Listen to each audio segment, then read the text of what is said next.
Olá, pessoal. Bem-vindos ao 13º episódio do Força e Honra Podcast. Muito obrigado a todos que estão curtindo, compartilhando, gostando do nosso conteúdo.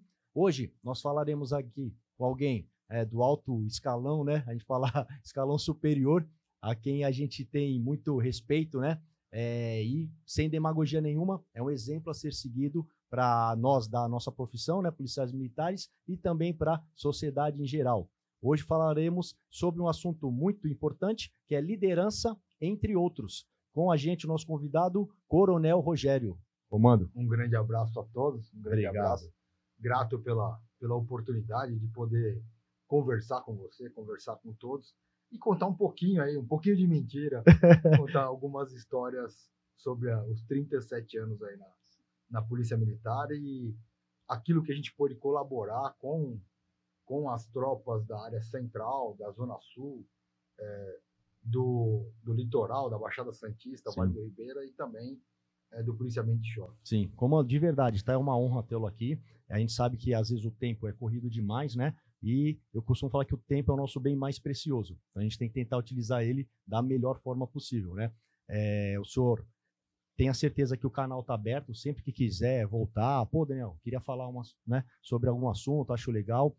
Ou uma mensagem ou algum amigo também que queira ter esse espaço. A gente sempre está alinhado com as pessoas de bem para tentar sempre levar uma mensagem positiva, Seja espiritual ou motivacional, ou sobre qualquer aspecto da vida que a gente saiba que é para evoluir, É uma honra de verdade e fica à vontade para falar sobre o assunto que o senhor quiser, A gente vai tentar puxar o tema liderança, até mesmo por isso que o senhor representa para nós. O senhor comandou várias tropas, Inclusive algumas especializadas, No CP Choque, e vou dar uma breve lida no currículo do senhor, para que o pessoal saiba, o que o senhor já fez pela PM, e também ficar à vontade para falar qualquer outro assunto que seja deste tema, tá? Coronel Rogério Silva Pedro, ingressou na PM em 85, Formado na turma de 89 na Academia do Barro Branco, aspirante no CPI 10, lá em Presidente Prudente, e no 12 BPM na Zona Sul. Como tenente comandou Força Tática no centro, e também na Zona Sul. Comandou pelotão de rota lá no 1º de choque. Como capitão comandou a Força Tática do 7º M, as companhias do Litoral Sul, lá no 29, Itanhaém e Peruíbe. Como major, foi coordenador operacional do 29 BPMI e comandante interino do 21, que abrange as cidades ali do Guarujá, Cubatão, Bertioga, e comandou até 2017. Em 2017 foi promovido a coronel full, como a gente costuma falar, Comandou a tropa lá no CPI 6 e o policiamento de choque, chegando ao coordenador operacional em 2021, indo para a reserva em 2022. Confere, comando? Confere. Foi uma jornada aí de 37 anos, 32 comandando tropas operacionais aí da polícia e sempre aliando os cursos da área de choque com as necessidades dos batalhões que atendem o 90. Sim. Então foi uma experiência muito gratificante, levar a doutrina de choque, levar o conhecimento de choque para os policiais que atendem o 90 e ver a diferença que isso faz na qualidade do atendimento à população. Sim. Comando, quando as pessoas veem, as pessoas empreendedoras de sucesso ou na carreira, seja ela qual for, até mesmo os oficiais, coronel, acreditam que tudo é fácil, A vida foi fácil, já teve família rica, algo do tipo. Se o senhor quiser contar um pouco da história aí do senhor até os dias da PM, Bom, eu nasci num bairro pobre, na Cidade Líder, que hoje é ao lado ali do Itaquerão, Coab 1. Fiz lá o infantil numa escola municipal, estudei até a 8ª série na Escola Estadual Ascânio de Azevedo Castilho. Sou era filho na época, meu pai era cabo, minha mãe professora de uma escola pública ali na região. Fiz um cursinho junto com a 8ª série e tive a bênção de passar na Academia do Barro Branco de 13 para 14 anos de idade. Com 14 anos de idade, iniciando aí a minha carreira na polícia. Mas não foi nada fácil. Eu venho da periferia, venho de um bairro pobre, venho de uma escola estadual. Então, se isso foi possível para mim, com um pouquinho de esforço, a gente consegue levar isso para todos aqueles que realmente têm um sonho de ser policiais, têm o sonho de liderar tropas, têm o sonho de ascender na carreira e, principalmente, né, o que vale mais de tudo isso, o sonho de ajudar as pessoas. Sim. Antigamente tinha essa possibilidade, né, de entrar com menos de 18 anos, né?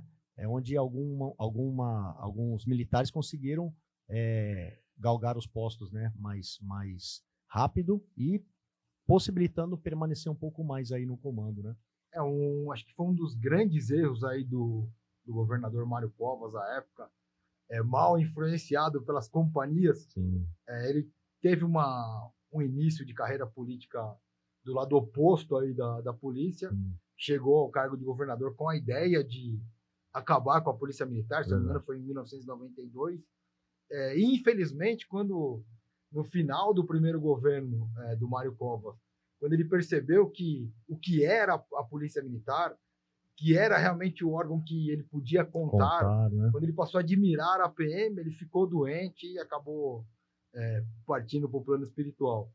Mas a ideia dele inicial, uma das ideias era acabar com a polícia militar, e nesse primeiro período ele acabou aí com o curso preparatório de formação de oficiais, que era uma oportunidade para a molecada, ao invés de ficar na rua, ao invés de ficar tendo uma influência ruim, já estar nos bancos da Academia do Barro Branco, trilhando aí a carreira, começando a se aperfeiçoar, se desenvolver dentro da doutrina do que é a Polícia Militar.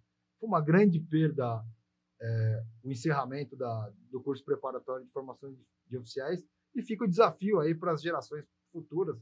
Vemos aí as escolas militares tentando ser dizimadas pelo governo federal e abraçadas por governos estaduais como o de São Paulo, Paraná e alguns outros locais. Vemos aí um germe ali que pode prosperar. Eu vejo os cursos preparatórios, as escolas militares, como uma grande oportunidade para as novas gerações, para os nossos adolescentes, para eles conhecerem o que é disciplina, conhecerem o que é lealdade, princípios, conhecerem valores, o que é respeito em sala de aula, o respeito à sociedade, à sua família, e crescer com mais chance de serem vencedores. Sim, tranquilo. E, comando, alguns cursos que o senhor fez na PM, o senhor puder citar, e qual deles o senhor considera mais importante e que a gente precise, né, estar tendo, né, esses olhos para que não acabem, porque tem um certo valor aí, né, não só para a PM, mas para a sociedade. Eu fiz diversos cursos. O curso de instrutor de direção defensiva, que é primordial aí para os nossos policiais conduzirem as viaturas com segurança, tanto da equipe quanto da população. Ele, graças a Deus, está bem disseminado aí na Polícia Militar. Fiz o curso de ações táticas especiais, fiz o curso de policiamento de choque, fiz o de policiamento de eventos, curso de ROCAM, gestão pela qualidade. Quer dizer, você acaba juntando tanto os cursos da área operacional quanto os cursos de gestão, e levando isso para a liderança do seu efetivo.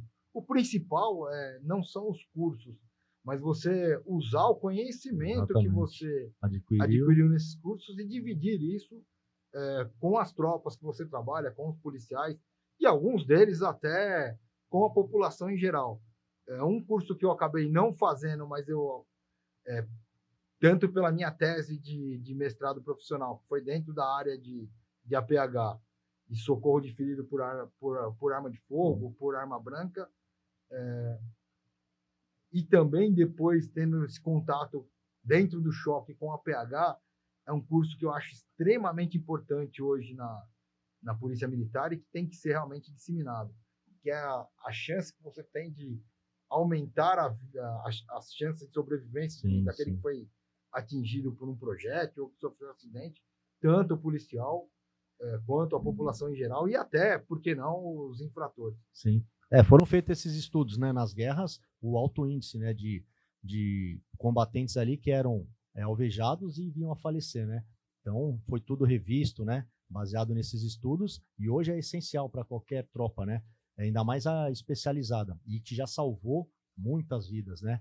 Tudo vai evoluindo, a situação de torniquete, antes podia, depois não podia, o RCP que vai mudando, né? Então, a gente tem que tentar pegar sempre o que é bom e evoluindo, trazendo para a nossa realidade, né? E hoje o COI é referência não só no estado, mas no Brasil todo.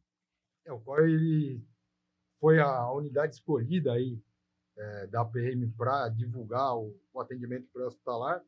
Temos um trabalho excepcional do Corpo de Bombeiros, nos dando mais conhecimento, desenvolvendo a técnica. Começamos com isso em 1988, ali 87, Caramba. 88, com o rádio patrulhamento padrão, que ele previa um equipamento básico ali de socorro. Os bombeiros trouxeram essas técnicas para o policiamento. Tivemos um break por interferência política, a Secretaria de Segurança proibindo por algum tempo, por interferência de órgãos de direitos humanos, interferência equivocada de órgãos de direitos humanos, da própria mídia e de alguns grupos, proibindo os policiais de efetuarem socorros, e a gente via, nessa época, cenas bizarras, a pessoa sangrando, uma vítima sangrando, o policial ao lado dessa vítima, sem poder fazer nada, perdendo sangue e morrendo, Sim. E o policial sem poder fazer nada. Ficava uma cena bizarra e triste. Sim. O policial tendo conhecimento ali de primeiros socorros, não podendo intervir, não tendo equipamento. Então foi uma evolução muito grande superar essas restrições da Secretaria de Segurança na época, iniciar a expansão aí do APH e ver hoje temos diversos casos de vítimas e policiais salvos aí pelo atendimento pré-hospitalar, pela intervenção rápida dos policiais. É muito gratificante ver que isso se sedimentou na Polícia Militar, se expandiu aí para as outras polícias militares no país, e isso tem salvado muitas vidas. Cada sementinha plantada que a gente vê uma vida sendo salva é muito gratificante. Sim, às vezes demora um pouco, né? Mas faz Geralmente valer a pena, demora né? muito, né? A gente precisa de muita persistência. É uma característica de todos os órgãos públicos e grandes empresas, a morosidade. Você tem um navio enorme para movimentar, Sim. E aí você dá um comando em qualquer direção, ele vai demorar para iniciar o seu movimento. Mas tem uma grande vantagem, depois que esse movimento se inicia, também é muito difícil você perder isso, porque você começa a mostrar efetividade, começa a mostrar capacidade, começa a mostrar as vidas que realmente são salvas, e isso agora só tende a crescer tanto na PM, a gente está vendo agora guardas civis procurando sim.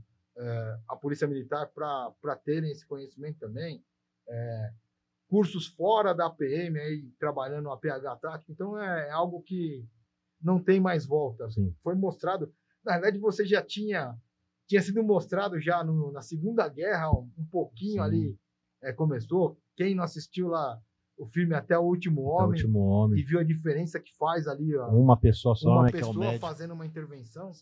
Na Guerra do Vietnã isso acabou ficando claro, né? A diferença que faz na expectativa de vida de quem foi ferido você iniciar um socorro. Na Guerra do Golfo isso também ficou bem sedimentado. Então hoje está bem sedimentado o APH e eu tenho uma felicidade muito grande de ver isso se expandindo. Gratificante, né? Como tudo que é novo, a gente encontra resistência, né? Mas depois que viu, colocou em prática, uma pessoa de repente abraçando, né? Consegue disseminar dessa forma que o senhor falou. E a gente precisa, né? Das pessoas que não se acomodem. Pode ser que as pessoas, eu falo não só no meio militar, né? Mas em qualquer ramo profissional, busquem uma melhora por, de repente, ter alguém como inspiração. Pode ser o seu pai, né? Ou um amigo, alguém que ele viu no passado. O senhor teve alguma inspiração? Eu tive várias inspirações, né? Eu trabalhei com o Coronel Gilson Lopes, saindo tanto na rota quanto saindo da rota e chegando numa área bem carregada, que era Santo Amaro, Capão Redondo. E ali a gente começou a perceber o quanto fazia diferença o conhecimento do comandante, o comandante estar junto à sua tropa, ali onde o metal roça carne, né? Onde o pessoal acaba sendo alvejado, onde há resistência, mostrando o caminho. E também da doutrina de resiliência, de disciplina tática, de disciplina em geral, condução de viatura. Ele levou diversos conceitos aí para o batalhão de área. Isso, na época, 92, deu um up muito grande aí para a tropa do 1º Batalhão, que era uma tropa muito sofrida na época. Sim. E ali, com essa inspiração do Coronel Gilson Lopes, que era major ainda, né? Nem coronel ainda, a gente começou a perceber que aliar conhecimento, aliar aquilo que se aprendeu nos bancos acadêmicos, com a parte prática, apoiando o seu policial na ponta da linha, conhecendo o serviço de ponta da linha, isso faria toda a diferença. Para o policial que atua na linha de frente, que atua em combate, ele perceber que o seu comandante, às vezes até sem muita experiência, já está do lado dele, isso é muito importante, faz toda a diferença. Faz a diferença, né? É o que motiva, né? E eu até vou entrar nesse assunto. Porque eu nunca tive a oportunidade de trabalhar sob o seu comando, mas alguns policiais já sim, e é o que a gente costuma falar, né? É o comando que está ali, lado a lado, a tropa, né? Então reconhece as adversidades, né? Reconhece as dificuldades, o perigo, não criticando ou julgando, porque tem oficiais que precisam fazer a parte administrativa, senão a polícia não funciona. Não né? anda, o não anda. Como eu disse, é um barco muito grande. Exatamente. E é um trabalho dificílimo também, porque quem já teve oportunidade, às vezes por estar afastado das ruas, ficar na administração, fala, caramba, como que é difícil, né? É muita coisa a se fazer. Então, cada um tem a sua facilidade, né? Mas é difícil, acredito, encontrar essa motivação para as pessoas. E eu vendo um comandante ali ao lado, então isso vai me motivar. Mas e para o comandante que está ali? O que motiva ele a estar ao lado da tropa? Eu acho que o que mais motiva é você ver o seu policial melhorando em termos de atendimento, melhorando em termos de produtividade, a sua unidade, seja ela o grupo PM, o pelotão, a companhia, um batalhão, um comando inteiro, caminhando ou progredindo, melhorando em termos de segurança da tropa, produtividade, em termos de prestação de serviço, de prevenção, diminuindo indicadores. Tudo isso motiva o comandante. Sim. Mas principalmente a alegria, a mudança de postura do policial que está na ponta da linha, sofrido às vezes numa ocorrência que ele está acuado, o simples fato dele ouvir a voz do seu comandante, ver o seu comandante ao lado, ele triplica a energia, ele renasce numa ocorrência. Nós tem um exemplo clássico, nós tínhamos uma ocorrência em Bertioga, estava na moda, na Baixada, os ataques à caixa eletrônica, e nós tínhamos numa cidade, em Bertioga, nesse dia, apenas 3 patrulhas. E a cidade foi atacada por mais de 20 infratores, com o intuito aí de roubar caixas eletrônicas. Eles já haviam efetuado a explosão em um caixa eletrônico, estavam seguindo para um segundo caixa eletrônico na cidade, e eu estava ouvindo a rede de rádio de casa. Quando eu percebi essa ocorrência, percebi o modular dos policiais com o moral baixo, né? Eu entrei imediatamente na rede de rádio, me identificando como comandante de batalhão, informei aos policiais que eu estava pedindo uma viatura e um fuzil para apoiá-los e pedi que eles reagissem da melhor forma possível. Atirem nos infratores e não deixem que eles cheguem até vocês, que eles cheguem até o segundo caixa eletrônico. Os policiais tomaram uma vitamina nesse momento, efetuaram aí o contra-ataque em cima desses infratores, conseguiram empurrar os infratores de volta para o canal de Bertioga, e nós tivemos tempo de sair de casa, ir para a ponte por onde eles passariam, montar uma barreira, conseguimos segurar esses infratores, e aí eles tiveram que ir para o mangue. Tivemos a chance de acionar COI, o Batalhão de Ações Especiais de Polícia, todo efetivo do 21º Batalhão, e esses infratores, parte foi presa, parte morreu em confronto, e os nossos policiais foram preservados. Legal. Mas o principal dessa ocorrência foi sentir a motivação que esses policiais tiveram em reagir a essa situação adversa, a partir do momento que ouviram a voz do comandante. Eu não cheguei a Bertioga. Sim. Eu consegui interceptar os infratores no meio do caminho, mas os policiais perceberam que o seu comandante estava preocupado com eles, cuidando deles. Então, isso é muito gratificante. Sim. É o que faz a diferença, né, para quem está na rua, como a gente costuma falar. Às vezes, ocorrência de madrugada, né? O policial já trabalhou há muito tempo, às vezes um pouco desatento, e é onde a gente costuma falar que não pode chegar nesse ponto, né? Então, acredito que qualquer motivação poderia ser de qualquer outro, né, comando que aparecesse, só que a gente tem que entender que nem sempre vai ter esse apoio, né? E o policial tem que estar sempre preparado. Com toda essa ascensão que o senhor teve na carreira profissional, eu acredito que na vida pessoal também, fica nítido que a gente precisa de disciplina, e muita, para chegar onde chegamos, né? Onde o senhor chegou. Como que o senhor se organizava para ter essa disciplina e para sempre galgar e sempre estar crescendo?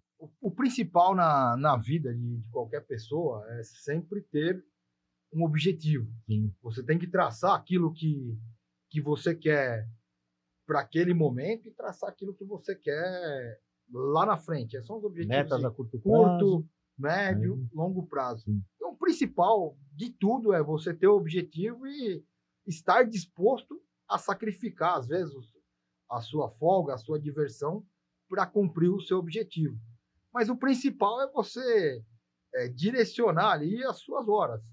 Quando eu tenho tempo para descansar, eu devo descansar. Quando eu estou trabalhando, eu tenho que fazer o meu melhor a cada minuto quando eu estou trabalhando. E também aproveitar lá o tempo que você tem, seja com a sua família, com a sua namorada, com os seus irmãos. Em cada fase da vida, você tem que também guardar aí um pouquinho de tempo para sua família. Uma coisa que me ajudou muito é a esperança que vem da fé. Sim. Então, não consigo imaginar um policial que não tenha Deus, sim, seja qual for a religião, mas que ele não tenha Deus em seu pensamento, Deus guiando sua missão e Deus o protegendo. Sim. Por que não? Ele tem que ter essa convicção, essa segurança para ele conseguir seguir em frente diante das adversidades. E são muitas. E não só o policial, acho que para qualquer profissão, você ter o seu objetivo, você cuidar da sua vida pessoal, cuidar da sua vida material, se dedicar, quando você está trabalhando, fazer o seu melhor. Não adianta, você tem que estar o tempo todo fazendo o seu melhor. Sim. E também ter a sua fé, seja ela qual for. Isso te dá um norte. Eu não conheço nenhuma religião conheci várias, mas eu não conheço nenhuma que, em sua doutrina, peça para você fazer o mal para o outro. Exatamente. Na base, pelo menos todas as religiões cristãs, sim, elas te direcionam a fazer o bem ao próximo. Sim. É fazer ao próximo aquilo que você gostaria de receber. Sim. Isso, para nós que somos policiais, e acho que acredito que para qualquer profissão, você fazendo o seu melhor, tendo essa visão de fazer o bem para aqueles que estão ao seu redor, o bem para as demais pessoas, dividir o seu conhecimento para que as outras pessoas tenham uma vida melhor. Isso te dá a chave do sucesso. Você vai vencer. E as dificuldades, elas vão te bater o tempo todo. Né? Nem sempre vai tá tudo são bem, flores. Né? Vem o espinho primeiro, você se machuca, segue em frente, cai, levanta. Vai ser vencedor aquele que levanta todas as vezes que caiu. Sim. Então, é a persistência, a fé, a dedicação que vão te levar lá à frente. Sim. O senhor tocou num ponto que a gente costuma falar sempre aqui, né? E são frases que eu levo sempre comigo. Palavras convencem, exemplos arrastam, né? Não adianta o senhor cobrar um policial ali, o exemplo é do senhor estar ao lado. Pô, você tá falando pro cara, vamos segurar, vamos para cima. Ah, mas você tá lá em casa, dormindo, deitado, né? Então, a gente tem que dar o exemplo antes de cobrar alguma coisa. E isso que o senhor falou também, né? Não faça ao próximo aquilo que você não gostaria que te fizessem. E também faça ao próximo aquilo que você gostaria que te fizessem, né? E falando da liderança, hoje eu estou como 90 na minha equipe, que é o líder de equipe, são 9 policiais, 10 comigo, e eu já vejo a dificuldade que é, né? Tá lidando com todos, cada um tem a sua particularidade, a gente não quer nunca o mal de ninguém, a gente quer que o sistema ali da polícia funcione, né, de forma a ajudar a todos. Então é difícil liderar nessa parte. Então, o líder, aí vamos falar de líder liberal, né, do democrata, do que só ajuda, do que só fala não, para achar esse equilíbrio que é o mais difícil. E eu acho que o não tem que ser dito em algumas vezes, né? E como que a gente pode equilibrar isso na tomada das decisões difíceis? O principal que eu vejo na hora de decidir, na hora de você estar ao lado de grupo, o primeiro é tentar localizar em cada pessoa qual é o melhor ponto dela. Sim. Não foque no ponto ruim.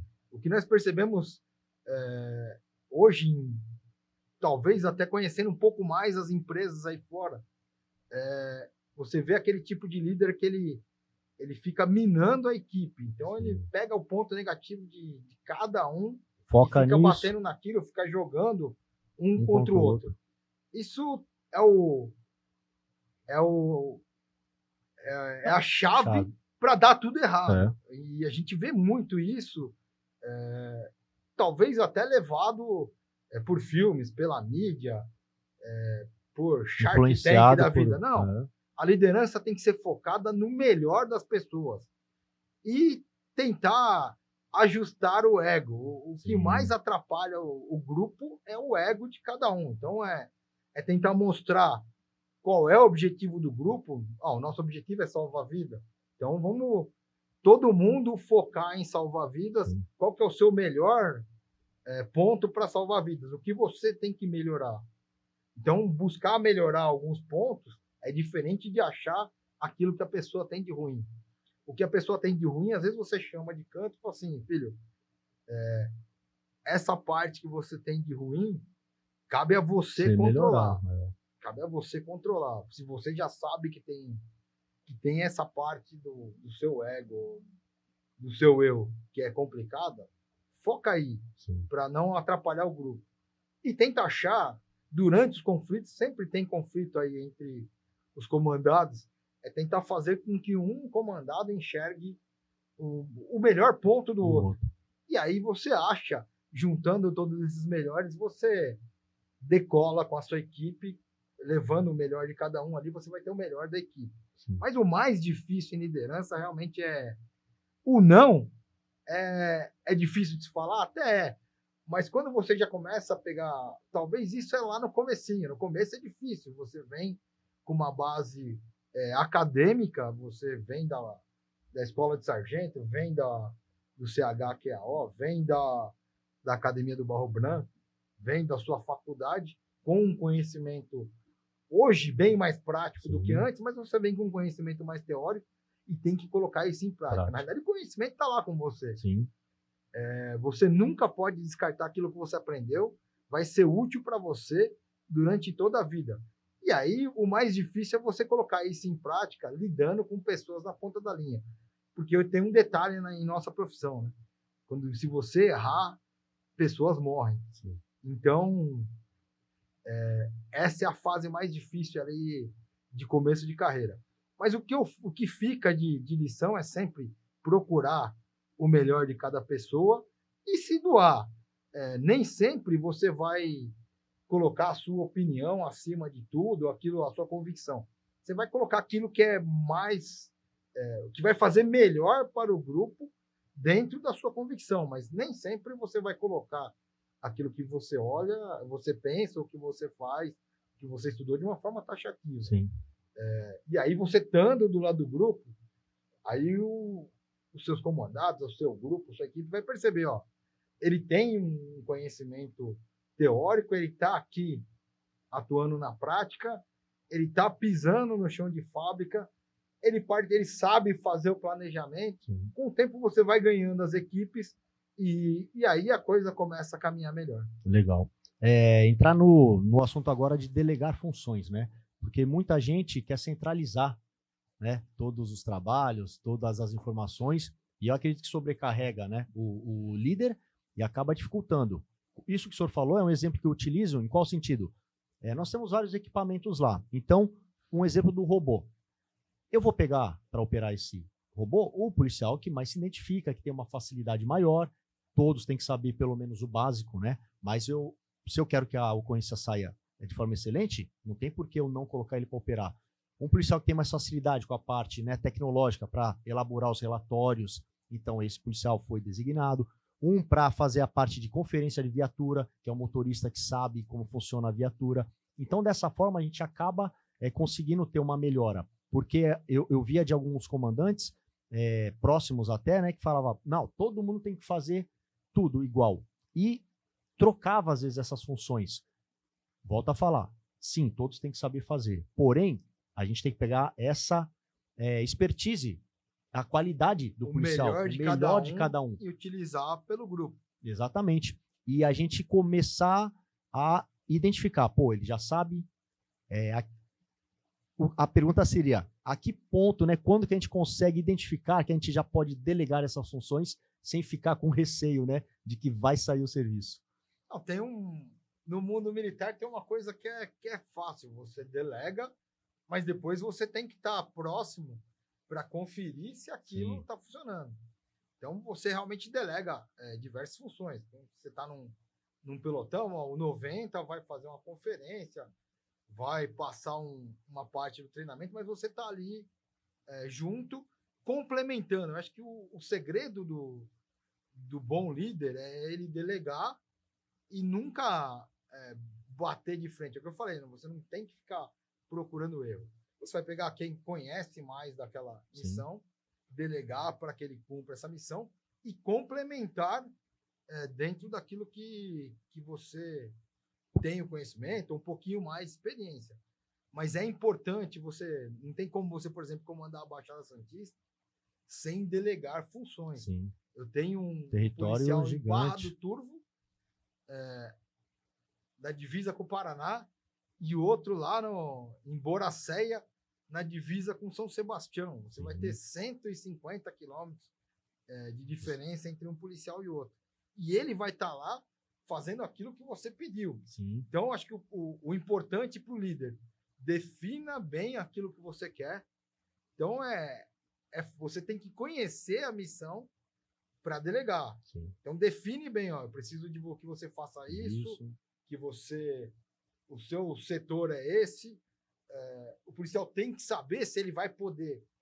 A gente percebe muito, principalmente lá atrás, você colocava o policial, alguns oficiais colocavam o policial num setor, em alguma área geográfica, assim, você não sai daqui por nada. É importante para o planejamento o policial estar nessa área, porque é onde havia uma concentração de incidência, havia uma reclamação maior por falta de visibilidade. É importante, mas e se o policial do setor vizinho estiver precisando de um apoio e você, no momento, não tinha um contato direto para policiamento integrado, se pode, né? Ou não? Nem fala de policiamento integrado, que eu já sofri muito. Que eu tenho ojeriza ao policiamento integrado. Ele deve funcionar bem aonde encostar no policial é crime. Exatamente. E você matar um policial é prisão perpétua. Exatamente. Não é o caso do Brasil. Sim. Mas é importante que você peça com jeito, para esse policial que está na ponta da linha, isso via cadeia de comando e via direto. O policial tem que ouvir a sua voz também, deixando bem claro aquilo que você quer dele. Deixando claro o que você quer de cada um, fica muito mais tranquilo delegar. Sim. Comando, parte de espiritualidade, né? Eu gosto de falar bastante aqui. Se o senhor puder falar algo que, de repente, fez bem para o senhor, né? Independente de religião ou não. E o que isso proporcionou de tranquilidade, de segurança para o senhor durante todo esse tempo da sua carreira? Diariamente, você parar, ter uma reflexão, fazer o catadão do dia, que a gente fala. Conseguir ajudar alguém, conseguir segurar o meu ímpeto de xingar, de partir para cima de alguém, conseguir direcionar a minha própria mente, um pensamento positivo para alguém que estava precisando, você chega no final do dia de bem com Deus. Sim. Então, o segredo é você conversar com Deus sempre que conseguir, de preferência, mais de uma vez por dia, agradecer por aquilo que você tem. Isso é um mantra que é muito especial. Quando você agradece aquilo que você tem, você abre portas para buscar muito mais. Ao passo que pessoas que não têm essa visão da parte religiosa, essa visão de Deus, que Deus é bom, que Ele quer o seu bem, ele pensa no negativo o tempo todo. Ele vai procurar aquilo que não deu certo no seu dia. Aquilo que não deu certo, durante o catadão, você fazer o que eu posso melhorar para resolver isso. E tem coisas que você tem que deixar lá no dia anterior. Sim. Aquilo que você não tem como melhorar, que não foi interferência sua e que deu errado, já foi, serviu de experiência. Deixa no dia anterior. Ora para que no dia seguinte você consiga administrar aquele tipo de problema. E vai em frente. Isso te dá uma força diária. E você vê, às vezes, uma palavra que você dá para um policial que estava depressivo, para um policial que estava desanimado. Você, vamos em frente. Guarda a sua esperança. Deus vai te orientar. Deus está no seu caminho. Você vai conseguir. E ver lá na frente.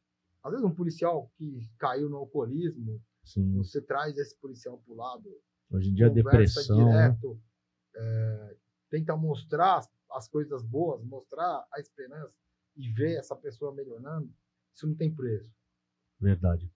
Comando, acredito que durante a carreira do senhor, o senhor deve ter atingido, né, vários objetivos, se não todos, mas hoje, qual é o propósito do senhor para dar continuidade nessa parte, né, de sempre estar ajudando as pessoas? Fala um pouquinho para a gente. Bom, hoje esse bate-papo, por exemplo, está dentro do escopo de trazer esperança para as pessoas. Tentar servir de exemplo, mostrar que a gente pode progredir, sobreviver a um disparo que você morreu, foi ressuscitado e está caminhando em frente. Tentar mostrar realmente a história, mostrar que você se preparar, você treinar, vai fazer toda a diferença na frente, você se dedicar e mostrar que a gente costuma ver muita gente criticando a polícia, aquele que não conhece, dentro da própria polícia, ele não conhece o passado. Aí você vê um policial, às vezes, falando, a polícia da década de 90, da década de 80 que era boa. Não era, cara. Eu saí da academia no final da década de 80, trabalhei no operacional, na polícia da década de 90, na década de 2000, 2010, 2020. O que eu posso falar? A polícia de hoje, ela é muito melhor do que a polícia do passado. O que nós tivemos é que a legislação, ao contrário da polícia melhorando em técnica, a sociedade era diferente, melhorando muito em inteligência, a nossa tropa hoje ela é muito mais instruída do que era no passado, muito mais padronizado em termos de procedimentos. Talvez não tão maluca como era a tropa dos anos 90. A gente fazia loucuras, resolvia qualquer problema com muito mais vontade do que técnica. Sim. Então, hoje a polícia é muito melhor. Em contrapartida, né, tudo não terás, né? Em contrapartida, a nossa sociedade ela perdeu muito em termos de moral, em termos de respeito, de respeitar o próximo, né? E perdeu muito em termos de legislação. Hoje, acho que a grande dificuldade, o desafio para a nossa sociedade é melhorar as leis processuais penais.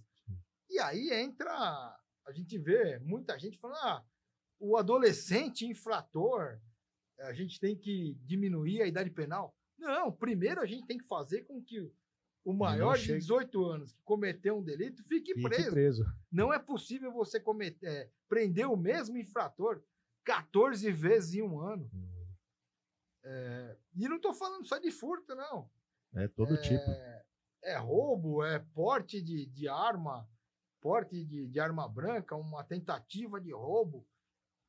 Pasme, né? Uma tentativa de homicídio. Você vê alguém que tentou praticar um homicídio há menos de 6 meses, está na rua, ou ele sai na audiência de custódia. É inadmissível. É absurdo, é inadmissível você prender tantas vezes o mesmo infrator. E aí entra aquela teoria, a gente que assistiu lá o Tropa de Elite, né? Um grande abraço lá para o Rodrigo Pimentel, que fez o curso do GAT com a gente aqui em 1994 e levou um pouquinho da PM de São Paulo para o BOP no Rio, assim como nós fomos buscar também conhecimento. Buscar também conhecimentos conduta, lá. Né? Não é possível você prender o cara 14 vezes e ele está na rua. Sim. Não dá para se trabalhar assim. Então, nós precisamos colocar na política pessoas mais sérias e que traduzam a vontade da sociedade. O pessoal fala muito de o aglomerado subnormal, né? Acharam um nome bonito para a favela. A gente patrulhando com os nossos policiais, você encontra lá criança de 6, 7, 8 anos, ele saiu da escola, trabalhando na parte da manhã, mas ele está lá na parte da tarde, pisando no esgoto a céu aberto e vendo aquele exemplo lá, o traficante. Exatamente. O cara tá com a corrente de ouro, os melhores tá com tênis, carro bom, tênis bom, pasme, né? Várias meninas querendo o status de estar com esse traficante. E aí a polícia vai lá, faz um trabalho de inteligência, se coloca em risco para fazer essa prisão. Não é fácil você dobrar cada esquina, cada corredor dentro de uma favela. Quem mora lá conhece, quem não. A cada vez que você fatia um corredor ali, você vai dobrar uma esquina, você corre o risco de tomar um tiro. Você surpreende esse infrator armado, com droga, faz a sua prisão, leva para autuação em flagrante, outro atraso do Brasil, né? Sim. Você vai nos Estados Unidos e outros países, o policial que está na rua não tem que se preocupar com parte formal de prisão. Ele pega o tablet dele e fala, o cara estava fazendo isso, põe um X lá, carceragem. Já foi. Bem Cabe simples. ao promotor, ao juiz e ao defensor público resolver essa parte da parte formal da prisão. Aqui não, você faz um flagrante, às vezes, de perde tempo, 6, 7, 8 horas. Sem policial na rua. No dia seguinte, esse cara é levado para uma audiência de custódia, você junta juiz, promotor, defensor público, leva lá uma escolta de preso, para, teoricamente, avalizar a prisão, não. E lá não vão avaliar essa parte da prisão. O cara está aqui, tem uma vítima, tem uma testemunha, tem uma câmera de monitoramento que filmou o cara roubando. Não. Eu vou soltar esse cara na audiência de custódia, vou soltar esse traficante. E ele passa a ser, ele deixou de ser um exemplo que a mãe de bem possa usar lá dentro da favela. Antes você prendia um cara desse, ele ficava no mínimo 81 dias preso. Sim. Se ele não fosse julgado em 81 dias, poderia ser convertido aí na prisão preventiva ou ele ser solto. Mas ele já estava fora do ambiente. A mãe podia falar, tá vendo? Fez a coisa errada, a polícia veio e levou. Sim. Não, ele vai para essa audiência de custódia, ele não é um risco iminente para a sociedade. Ele não praticou um ato de violência. Você quer violência maior do que você traficar droga na frente de uma criança? Sim. Corrompendo ela ali. Não tem violência maior. Verdade. Então, a gente tem que trabalhar a nossa legislação, ter juízo, olhar para frente lá, seguir o exemplo da polícia, se aprimorar. Se a polícia se aprimorou tanto nesse período, por que o judiciário, as nossas leis também não podem se aprimorar? Vai fazer audiência de custódia, aquele que tem prova suficiente para ficar preso, já sai dali, condenado. Você deixa de ter um trabalho muito grande, de ter uma fila enorme no judiciário. Leva o judiciário, um representante do judiciário, para a entrada lá dos CDPs, monta lá uma sessão, o cara já sai dali direto, eu não preciso ficar perdendo tempo com escolta, etc. Então a gente tem muito a evoluir nessa área. Acho que a sociedade, os nossos deputados devem olhar eles olham para a polícia para nos acusar de vocês são preconceituosos. Aqui foi o lugar que eu aprendi que todas as raças são iguais. Sim. Na nossa tropa você vai achar vários... policiais de todas as etnias, de todas as cores, de todas as religiões. Sim. Que vai desde do adventista até o espírita, até o umbandista, nós temos tudo aqui dentro. Sim.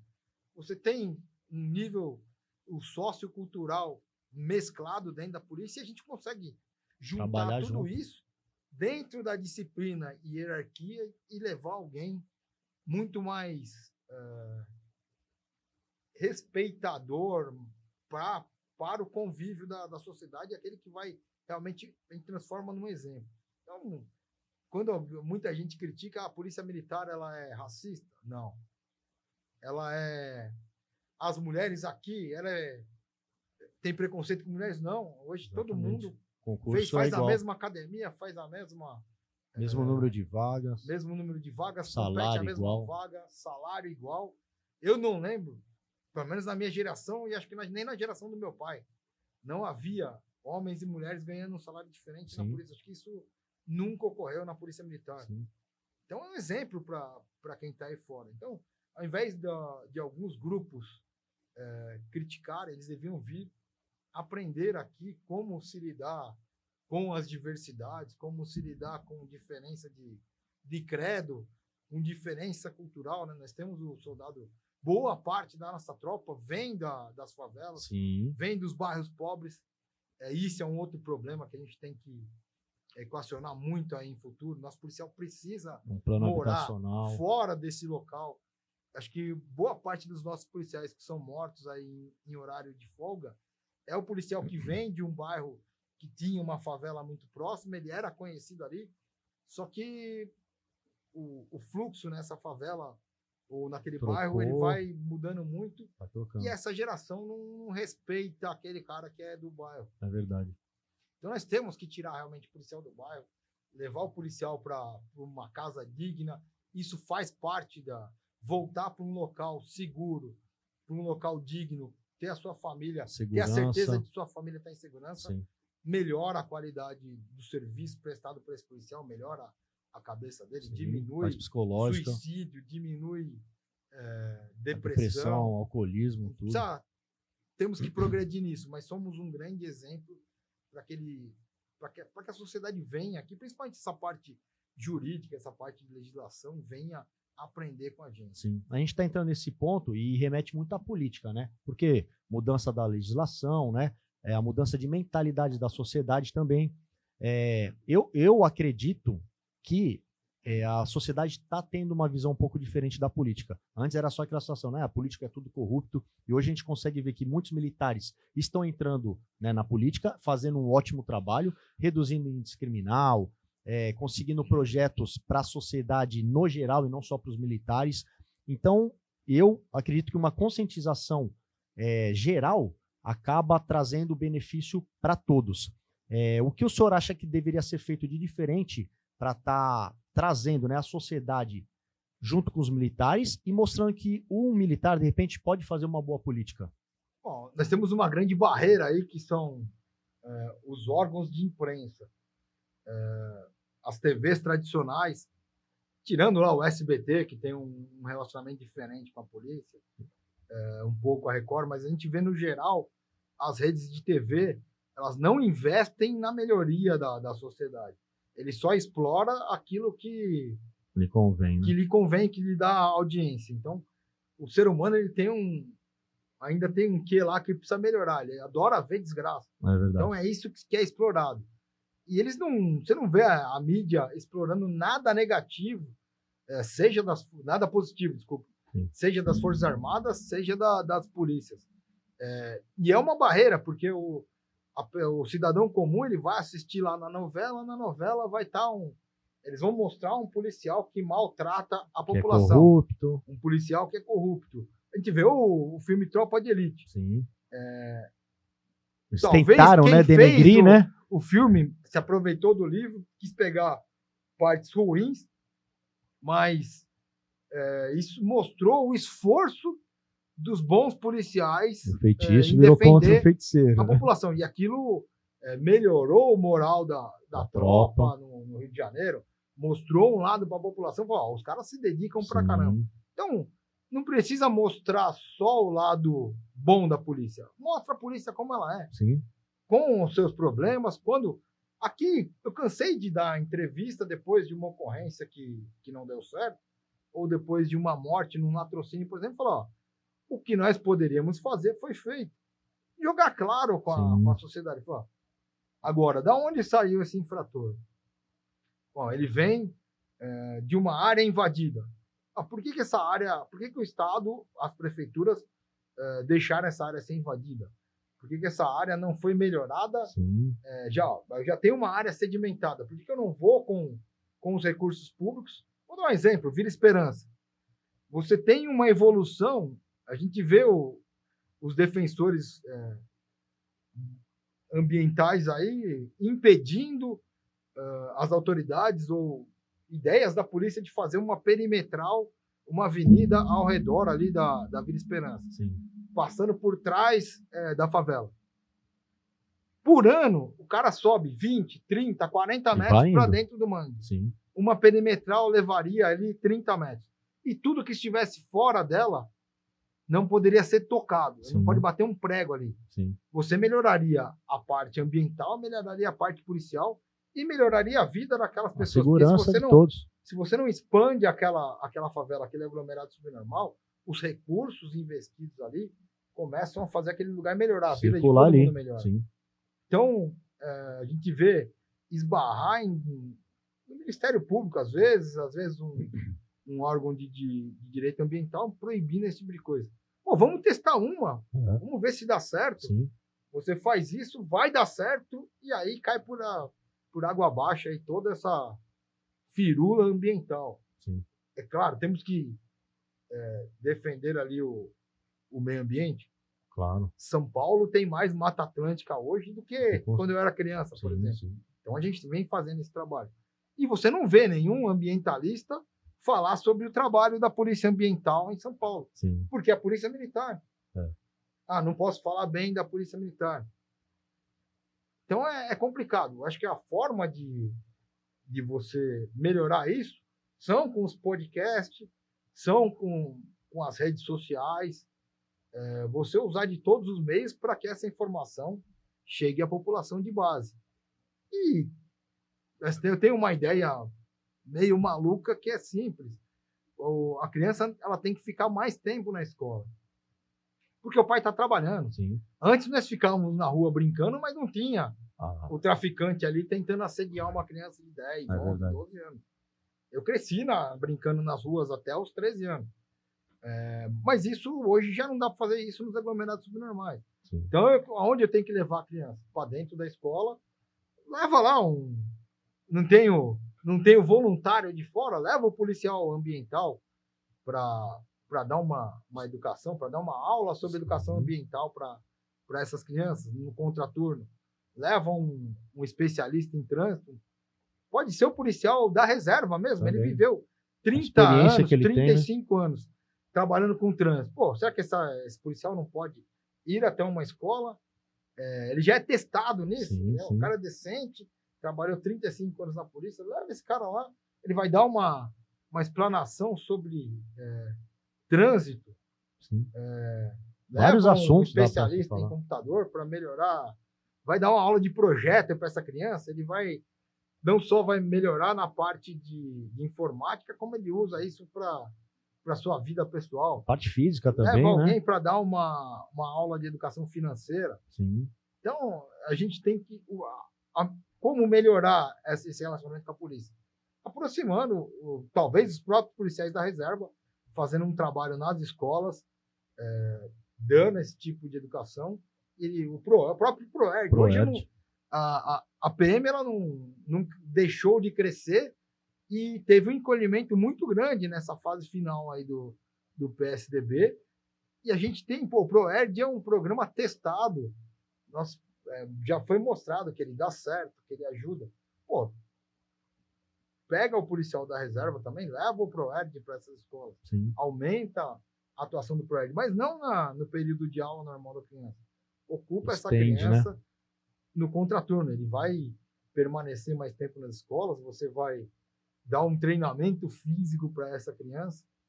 Está fazendo toda a diferença. A gente estava falando ainda há pouco sobre concursos, né? Você vai fazer um concurso para a polícia, vem 100 mil candidatos. Aí vem a parte absurda. De 100 mil, para tirar 5 numa prova, você vai chegar a 22 mil. 80 mil não conseguir tirar 5 numa prova. E aí, desses 22, quando você começa a peneirar, põe esse moleque para correr, para fazer uma barra, para fazer um abdominal, para fazer qualquer atividade física, ele não tem mais. Vai minando. Compreensão física. Você não consegue tirar de 100 mil, mil jovens em condições de ser policiais. Sim. Lembrando que ele tem que estar bem, tem que ter uma base educacional, tem que saber fazer uma conta de matemática, tem que saber escrever, tem que conhecer um pouquinho sobre ciência, sobre a história da sociedade que ele vive, mas ele tem que ter um psicológico bom também, porque eu vou dar uma arma para esse moleque, porque hoje, trabalhar, né? 18 anos verdade. É uma criança. Mas eu vou dar uma arma para que ele defenda a sociedade. Então ele tem que ter um preparo psicológico, tem que ter um controle.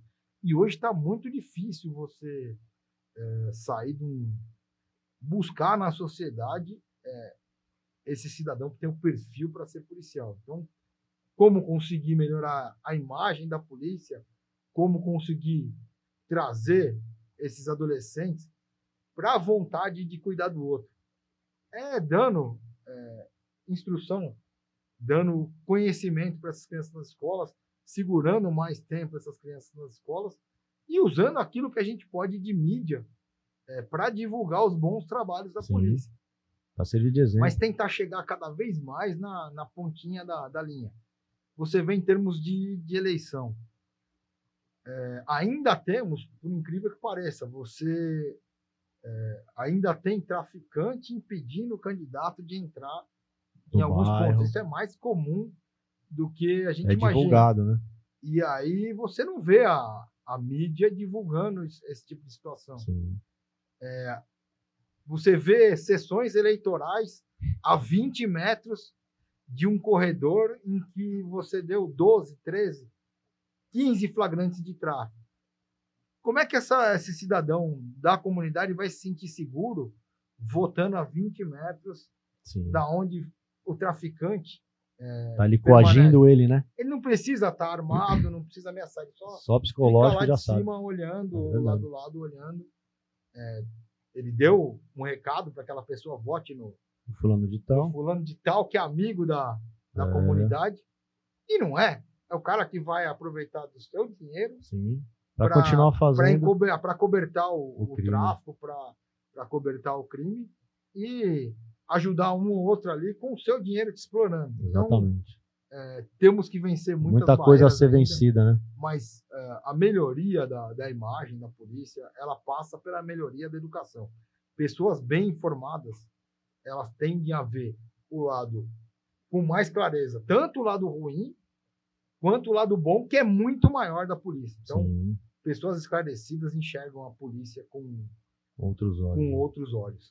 Comando, acredito que a gente passou várias mensagens aqui, né, positivas, mas eu queria que o senhor deixasse aquela mensagem final, né, que vai ser vista por toda a população, seja nos outdoors, em revistas, na internet, para que a gente tente conscientizar, né, um pouco mais as pessoas de bem. Qual seria essa mensagem? Faça o seu melhor todos os dias, não para o seu vizinho, para ficar bem com o seu vizinho, não para postar na rede social, mas para estar bem com você mesmo.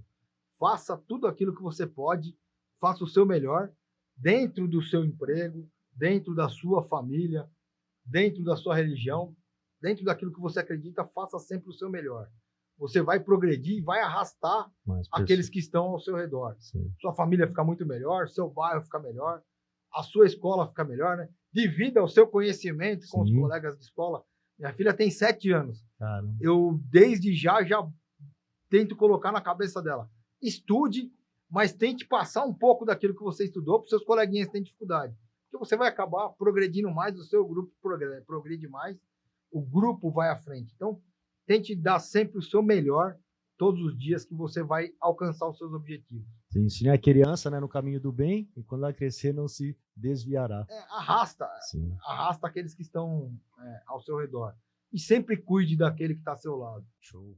Ô, mano, uma lembrancinha aí do nosso canal, boné do Força e Honra. A caneca, se o senhor tá bebendo água, também é um presente. Muito legal. Para agradecer, tá, de verdade, sem demagogia nenhuma, novamente pelo tempo, né? É uma honra ter o senhor aqui. As portas estão abertas para quando quiser retornar, tá? E já deixar aquela mensagem para as pessoas entenderem por que algumas pessoas têm o sucesso, por que outras chegam, né, ao ponto máximo da carreira. É a dedicação, é a disciplina, é a motivação, mas o principal é fazer o bem ao próximo e querer estar sempre entre os melhores, né? Fazendo o bem e ajudando pessoas. Divida aquilo que você recebeu com o próximo. Sim. Da forma que você puder, seja com um abraço, uma palavra amiga, uma instrução, uma parte material, se você pode, mas seja próspero, mas divida um pouquinho dessa prosperidade com... Que é o que eu disse, faça a diferença naqueles que estão próximos. Às vezes eu vejo o cara manda uma doação lá para a África, manda uma doação e tem um monte de gente aqui para o perto. Nordeste. Não, e tem alguém ali na casa dele precisando de uma palavra amiga, precisando de um abraço, de um conforto, e ele não consegue dar isso na sua família. Verdade. Faça o seu melhor todos os dias e ajude aqueles que estão próximos. Isso vai se expandindo e vai chegar a mais pessoas. Sim, essa é a ideia. Pessoal, vamos ficando por aqui. Mais um episódio. Muito obrigado a todos os nossos apoiadores. Se inscrevam no nosso canal, ativem o sininho das notificações para que não percam nenhum conteúdo. Depois a gente vai deixar os contatos do Coronel. Quem quiser entrar em contato com ele aí para saber mais sobre outros assuntos, tenho certeza que não terá problema nenhum. E mais uma vez, meu muito obrigado. Fiquem com Deus. Que Deus os abençoe. Força e honra.